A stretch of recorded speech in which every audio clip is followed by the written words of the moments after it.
What up, my freaks? RuinouSinsight here with part 59 of my Total Warhammer 3 modded Belegar Ironhammer campaign. So as we saw last time, we have started to gain quite a bit of territory, with the Badlands nearly ours, as in completely ours, as the Exiles of Khorne will soon be destroyed, and we're also gaining territory in the Mountains of Morn as well, with our new Ogre allies to be traded at least a little bit of the territory, but we'll obviously be keeping most of it ourselves. Basically, we want the Mountains of Morn, the World's Edge Mountains, and the Darklands, and essentially hole up here and then await the endgame scenario. I don't think we need to move any further south or anything else. I suppose there's the option of attacking the followers of Nagash, though the thing there is it's desert territory and it's yellow, and we might be better off just trading their territory, for example, to the Cult of Sigmar, or possibly to the Lizards as well. Now, I believe last episode, with all that territory being taken at pretty much the same time, we did pretty much everything that needed to be done in this episode, or in that episode, except possibly some diplomacy. We were thinking about getting defensive and military alliances with the Lizards, and I believe it is possible. I feel like they're... just double checking if they're at war with anybody we like, or whether they dislike anybody we like. I feel like everybody else is too far away. I suppose another possible issue is they might be close enough to Kairos, but let's hope not. You, Tic Tac, let's get that defensive alliance going with you. I don't imagine you're fighting anybody. And besides, you're at war with everybody we like as well. And we did force you into all those wars for a reason, after all. And then Military Alliance, the Last Defenders. Very close, but yes, still able to do it. The other military alliances I think we can hold off on, though Goldtooth will likely happen eventually. You know what? Don't give us money. Military Alliance straight up. Alright, lovely. Now, you are not at war with the Oracles of Tzeentch. I'd just like to see whether the Oracles of Tzeentch have suddenly grown visible. I don't see them at the current time. You are not at war with them. Interesting. Alright, we need to just try to get friendly with the Order of Lore Masters, though if we do, Tzeentch will become visible. Although I'm hoping not to have to deal with him ourselves, because he's so far and his territory is so useless to us. I mean, I suppose I wouldn't mind sending one army down there, but probably no more than that. What about Tor Elisor? Yeah, to get friendlier with them, we can just hope that our trade agreement will over time make them friendlier, and then maybe we'll get that defensive alliance going. I wouldn't count on elves, and I think most dwarfs would agree with me. Anyway, let's get that tech back up and running. We are in Grand Throne Chamber, as we are still moving towards Valea's Blessing for that constant casualty or punishment rate. Otherwise, we're ready to end the turn, so skip, skip, skip, wait. We are not quite ready to end the turn. We have to attack Agrul Migdal where we left off. Now, this should be a fairly easy fight, bombard and destroy. We need to minimize casualties, however, as Cetra is at war with us, and next on the menu. I mean, I guess we could watch this cinematically. Who knows if we're close enough to get another good battle going in this episode, as opposed to the next one. So just in case, we'll fight this cinematically. Enjoy the cannon and the Thunderers do their thing.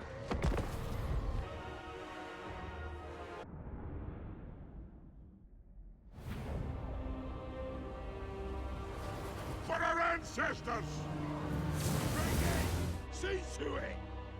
Alrighty, here we go. Looks like the battle's gonna be joined quite quick, and it's red versus blue today, as the color schemes are going to be pretty darn, well, I was about to say clashy, but we've got red and blue on our own color scheme, so it doesn't quite count. Anyway, the enemy is going to begin by summoning a bunch of bloodletters in the middle of our Thunderers and Grudge Rakers, and it looks like they're going to be having a pretty bad time of it. We're gonna stop them from doing anything with the by engaging them with our Rune Lord, and that's about it for them. Now, obviously, the balance of power suggests that this battle should very much go in our favor. However, that is only if we consider the fact that we have two armies and we actually use both of the armies that we have, which we obviously don't have to do.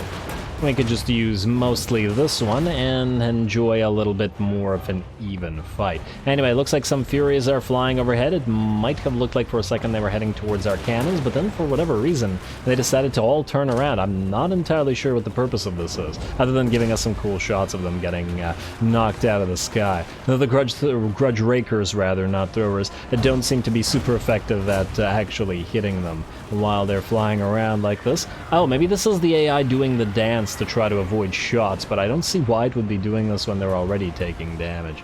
Well, either way, this unit of Furies is just about done and dropping one by one.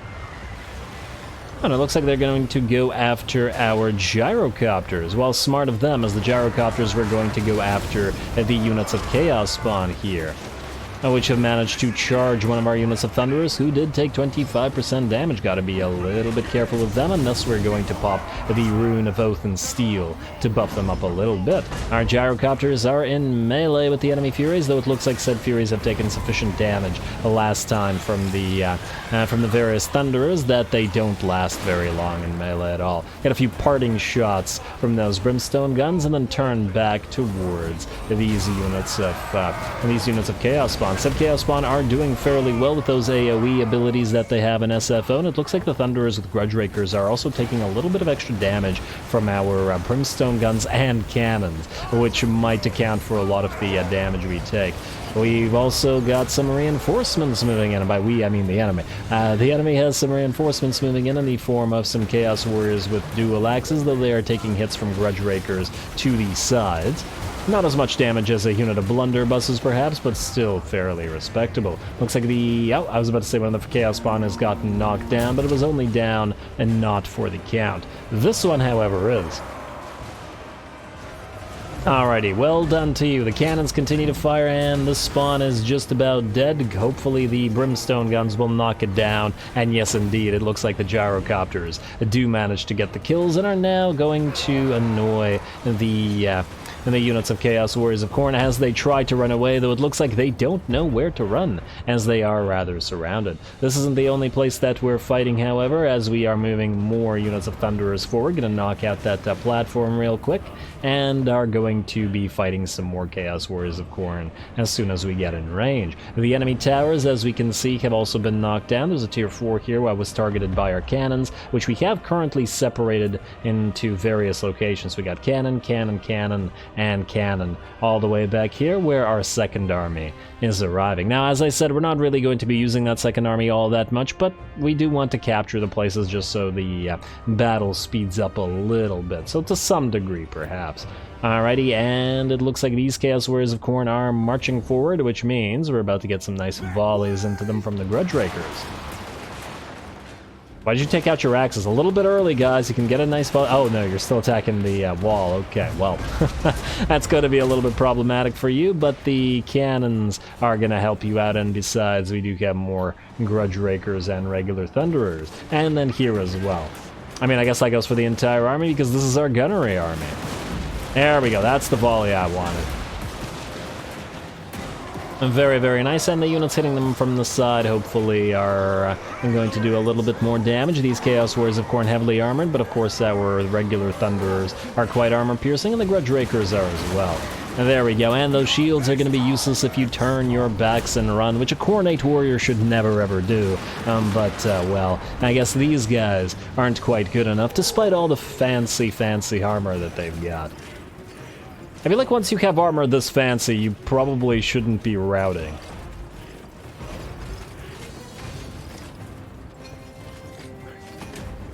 I mean, this armor looks fancier than what a regular Chaos Dwarf Warrior, for example, uses, so yeah, alright, a little bit of a fight going on back here as well. Some Exalted Bloodletters are attacking one of our units of Thunderers with Grudge Rakers and doing quite a bit of damage to them. We are distracted by the units of Chaos Chariots as well. Is it just Chaos? Is it Chaos Chariots? Chaos Chariots of Khorne. Well, yeah. They are red, Ruinous. Could have figured that one out. Anyway, gonna knock those guys down, and then we'll be switching to those Bloodletters, hopefully before they destroy this unit of Grudge Rakers. And while they are damaged, it looks like we should be able to get them back behind our lines shortly. Otherwise, the bounce power is about 90% or maybe 85% in our favor at the current time, and will only rise higher. Grimly is getting a little bit of a fight, though, just to see the Exalted Bloodletters take on a Dwarf Lord a little bit. Or not Grimly, Alaric. This is Alaric. Alaric Ranulphs, yeah. Confused myself there. Got too used to Grimly fighting everything, and here comes the second army, so the enemy's about to get overwhelmed. The banishment of those bloodletters comes in just as the army gets in range. Hardly surprising, mind you, but kind of funny. And now there's a regiment of renown, looking pretty good. Love those glowing axes.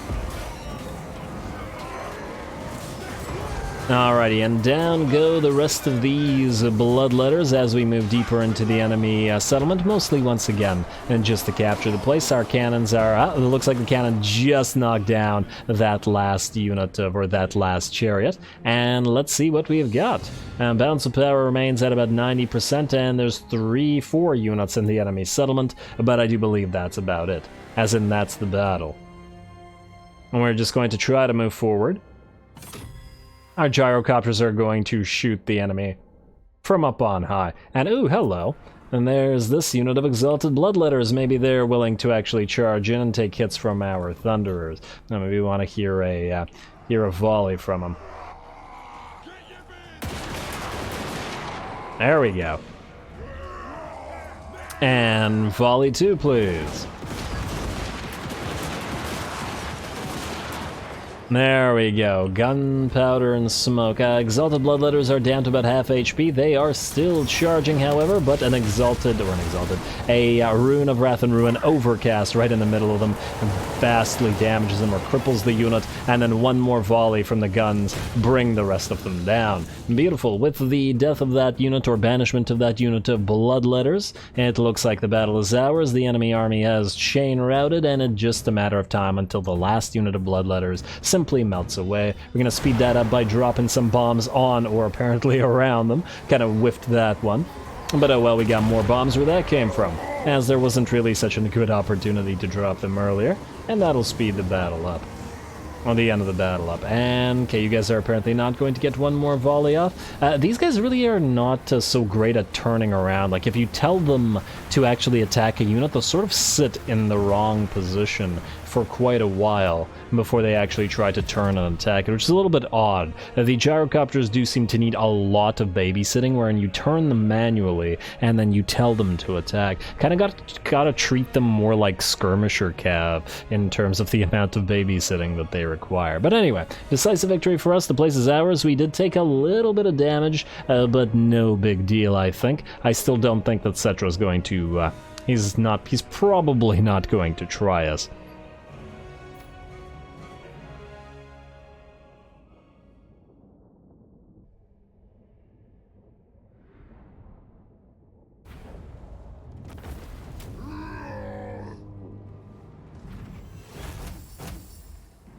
Alrighty, that actually turned out to be a fun little fight, certainly better than I was expecting, but not relying on our second army certainly made it the better battle, because it was a lot more even between these two, though by the looks of it, most of the damage done by the enemy was not in fact by the army that was within the settlement, but rather from the summons of the Bloodletters onto the field, which is quite a strong ability after all. Anyway, we're going to occupy Agrul Migdal, got to gain a Cooper and a Powder Maker, and actually while we're here, before I forget, I just want to double check that we don't have a new student. I already gave you one, but we still can check it. I think I put the students where they needed to be, but I just wanted to double check. Yeah, okay, we're good.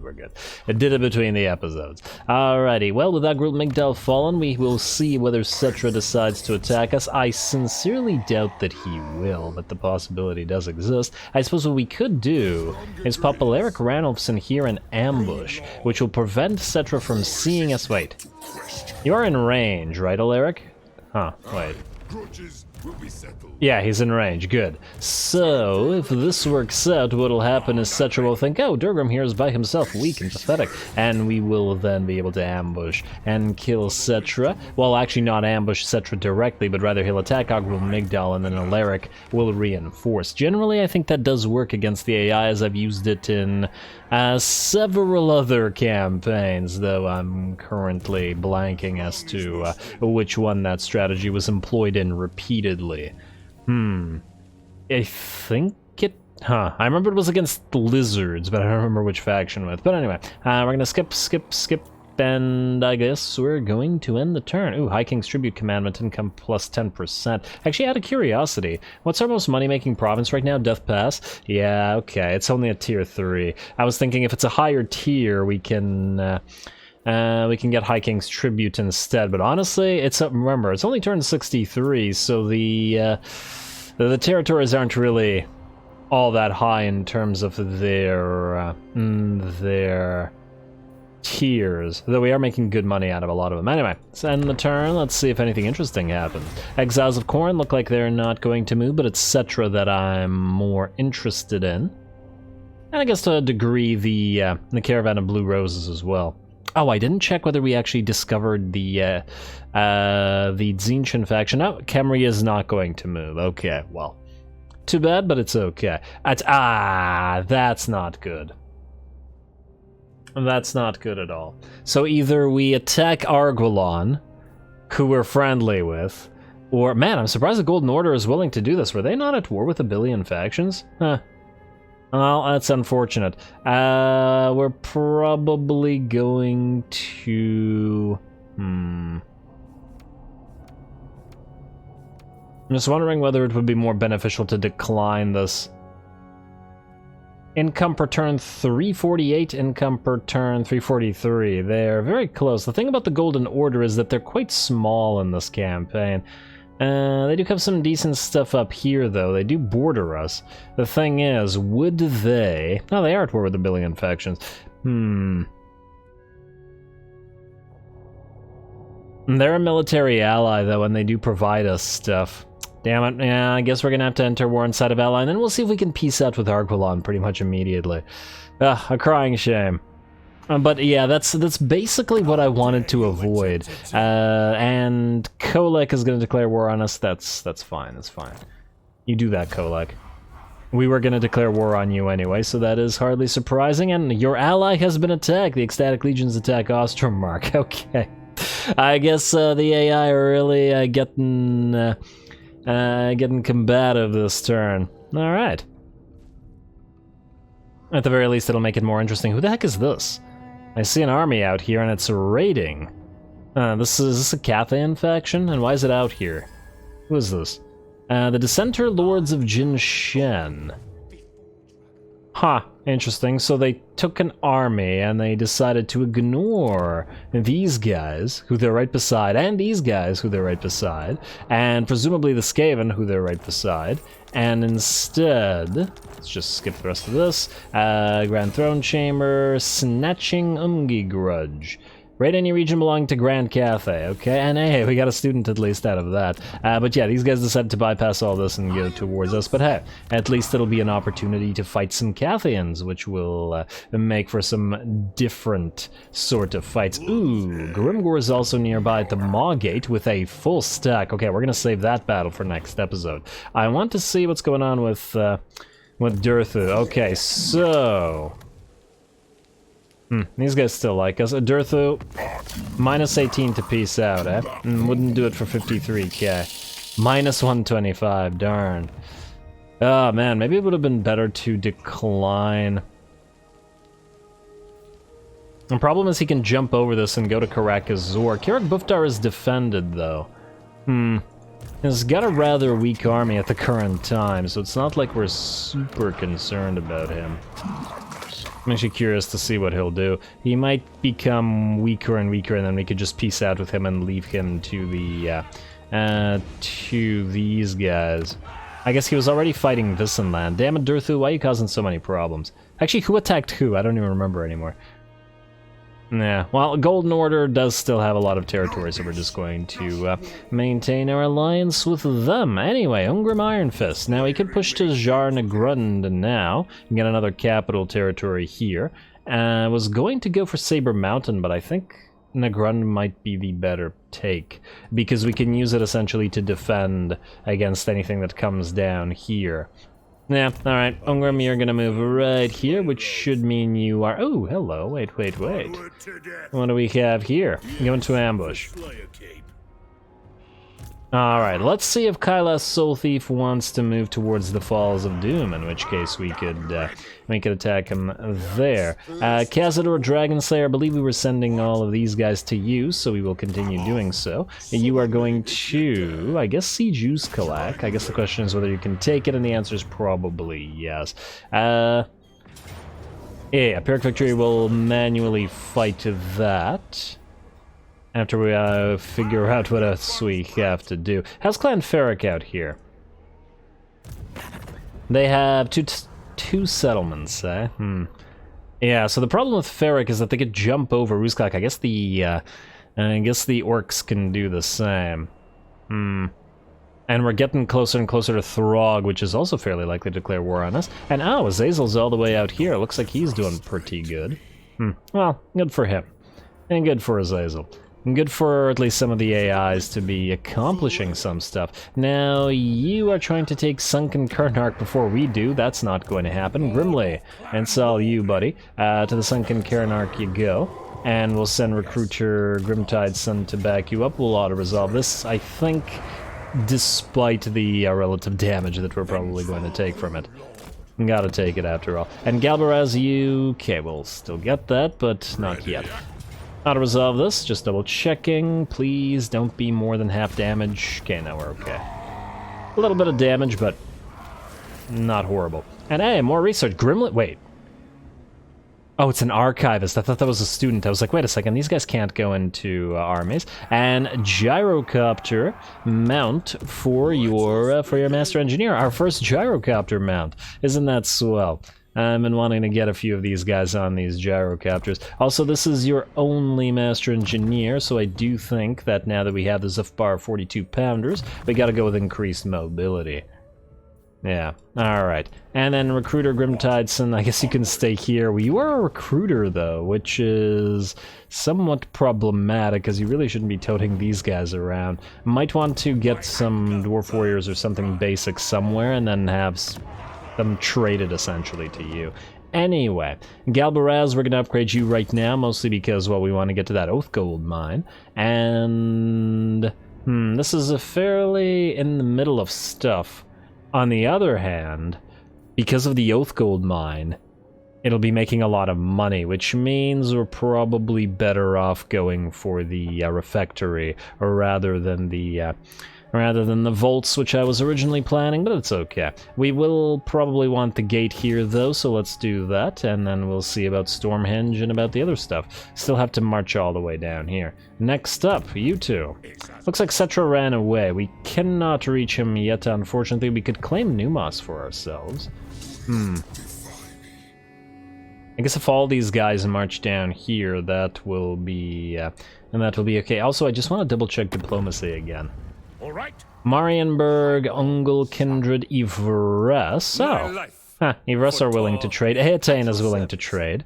Who's stronger right now? 63, and Eataine is 17. Still not great, but probably worth our time. I am an Aryan reborn. Show me some respect.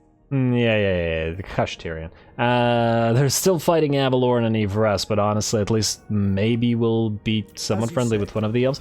By giving them this, oh yeah, there we go, income 1700.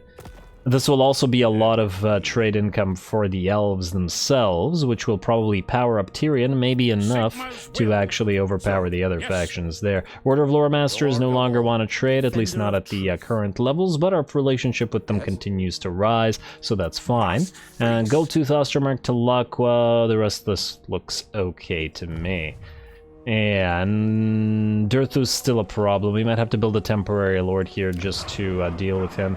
You can build what here? Gyrocopters and not much else. Can we build anything here? Gyrocopters and not much else. Damn, both of these are the same. We do however have the ability to build guns here at Barrack.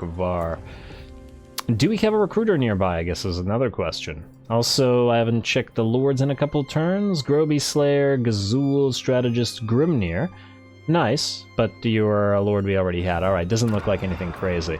Also, Thane, Confident, no, but how about Master Engineer? So first of all, Grim Silverhorn, you're going to Thoric Armbrow's army. And while you're there, you're going to increase his mobility, and we're going to break open the casks. Oh, we have another point. We want to get to Zufbar 42 pounders. And, oh, wait. Reset skill points, Deadeye. Now, Ballistics Calibration takes priority. And I guess restock. Then we'll go increase mobility after that. We'll still probably want a second engineer in this army as well, which is why we have the, Longbeards to replace. Anyway, you, I think, are going to go to Flayed Rock. I'm a little bit worried about these guys sailing a full stack out of the Dragon Isles, but I don't see how we can really avoid that. So, to Flayed Rock you go. The other option would be to move here and take this place instead, but that's okay, I think. Also, would it be better to move out and stay in encampment stance? We could take scrap towers that way, I think. We could move to, like, here. Not exactly sure whether this would allow us to reach the place, though. But maybe we should risk it. It's safer at the very least. Let's do this, and then encamp. And let's hope that this works out. Aha, there was a little army there. Just a little one, though. Retinue, go out here, and I'd like you to actually proceed southward towards the Dragon Isles. A cool little detail. Towards the Dragon Isles to keep an eye on where they're generating armies from, if they do generate any more armies. Anyway, let's see. Back to you, Durgrim. If we take Numos... I mean, we don't really care about Numos, that's the thing. We don't want it for ourselves, we essentially want it for our allies, but that doesn't change the fact that we need to destroy the, destroy Khemri. I guess what we could try to do is this, go into... Yes. Alaric Ranulfson, go into ambush right here. And we're gonna put Durgrim right here. I don't think this is gonna work, but it might. Maybe we can get Cetra to try to attack. And then if not, we'll take Numos and then proceed to Khemri itself afterwards. Yeah, probably the way to do it. Grimly and Recruiter, yeah, you're gonna go that way. Thorgrim, let's have you take out Mr. Gulator. And you still have the engineers, wait. Okay, engineers. You're Thorgrim's engineers, right? I forget whose engineers are whose now. Not you, Thorgrim. No, you still need more of these things, but we can't afford them right now. Oh, wait, no, these were Durgrim's engineers. I guess we could go 1 and 1, but I do like the fact that they're both cunning. The thing is, Durgrim kind of needs them more than Thorgrim does. Thorgrim still needs them, mind you, both for restocking and other such purposes, and I believe... Oh, he does have another Thane on the way, doesn't he? Yeah. Not delete Braun Clanbreaker. You're on the way to Thorgrim, and then we'll deal with the engineers afterwards. You keep chasing, please. This is no longer coordinated, right? Yeah, it's not. It's fine. And we have runes, but... We'll do it when we have a proper fight. And you should be quite effective at destroying Khemri for us. There's no other enemies here, though, once again, concerned about the Dragon Isles, but we'll deal with it. In fact, we'll deal with it probably next time, as I think this is probably going to be a decent place to call the episode. I'm not sure whether we have another battle ready, but we do have a lot of admin, and I think between the episodes I'll try to figure out where exactly the constructors need to be, and do a little bit of swapping around, like the students and the items and whatnot, and maybe triple check diplomacy, because right now we've got ourselves into an interesting situation with the Wood Elves there. But anyway, we'll see how this all goes next time. Ooh, how do these guys feel about this? Huh. Interesting. Yeah, this guy really kind of screwed everything up, didn't he? I How do you feel about this?